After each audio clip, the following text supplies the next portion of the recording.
শনিবারের বারবেলা ধারাভাষ্য পাঠে স্নেহাশিস দাস।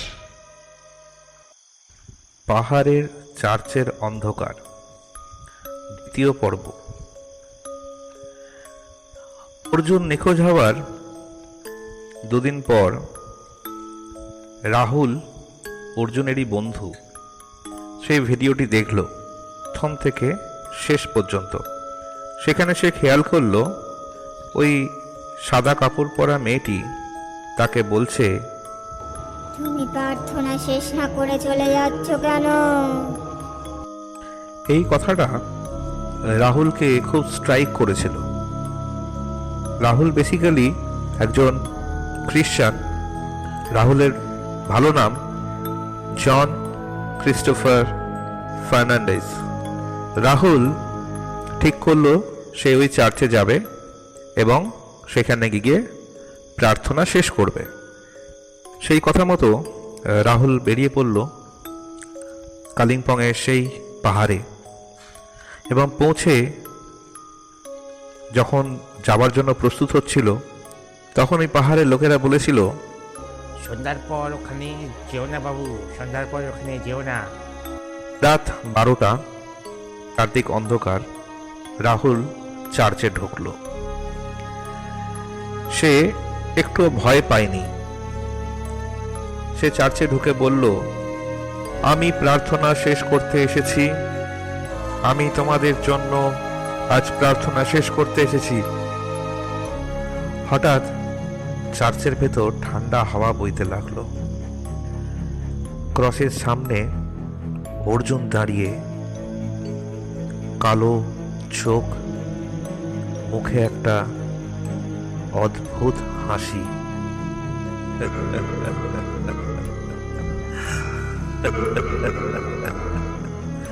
তুই পারবি না, তুই পারবি না।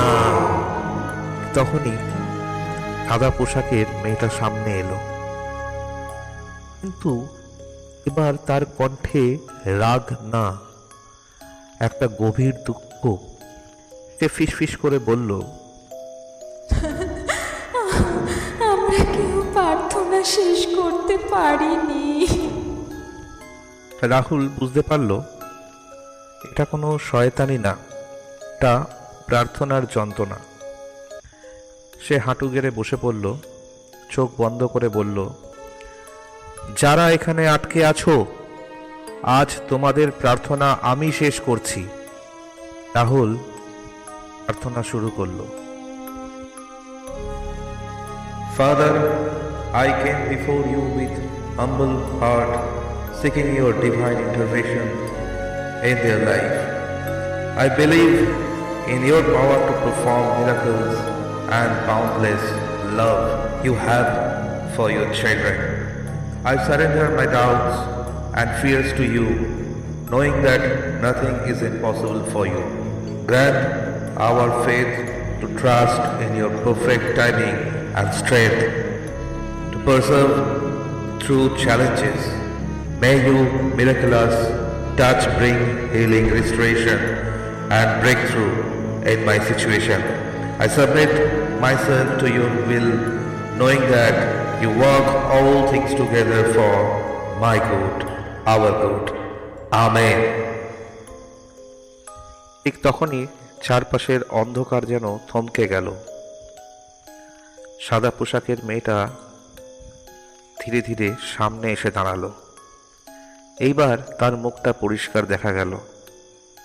চোখে কোনো ভয় নেই, শুধু গভীর ক্লান্তি আর দুঃখ। সে আস্তে আস্তে বলল, আমি মীরা। রাহুল চোখ তুলে তাকালো। মেয়েটা বলতে শুরু করলো, অনেক বছর আগে এই চার্চে আমরা সবাই প্রার্থনা করছিলাম। হঠাৎ আগুন লেগে যায়, আমরা কেউ বেরোতে পারিনি। আমি সবাইকে বলেছিলাম প্রার্থনা শেষ না হয়ে কেউ যাবে না, কিন্তু আর আগুন ছড়িয়ে পড়েছিল, তবুও আমি থামিনি। চারপাশের হালকা ছায়াগুলো দেখা যেতে লাগলো। মানুষ যারা আটকে ছিল তদিন। মীরা আবার বলল, ওরা সবাই আমার কথা শুনে বসেছিল, আর সেই কারণেই ওরা কেউ বাঁচতে পারেনি। তার চোখ দিয়ে জল গড়িয়ে পড়ল। আমার জেদের জন্য সবাই অসমাপ্ত প্রার্থনায় আটকে গেল। রাহুল আস্তে আস্তে বলল, তুমি দোষী নয়, তুমি বিশ্বাস করেছিলে। মীরা ধীরে ধীরে মাথা নাড়ল। না, তাই আমি কাউকে যেতে দিই না যতক্ষণ না কেউ আমাদের প্রার্থনা শেষ করে। রাহুল চোখ বন্ধ করে বলল, আজ শেষ হলো। চার্চের ভেতর আলো ছড়িয়ে পড়ল, ঘন্টা বাজল, কিন্তু এবার শব্দটা শান্ত, মুক্তির। মীরা ধীরে ধীরে হাসল।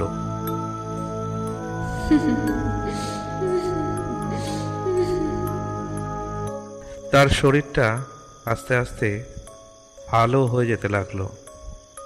সে শেষবার বলল,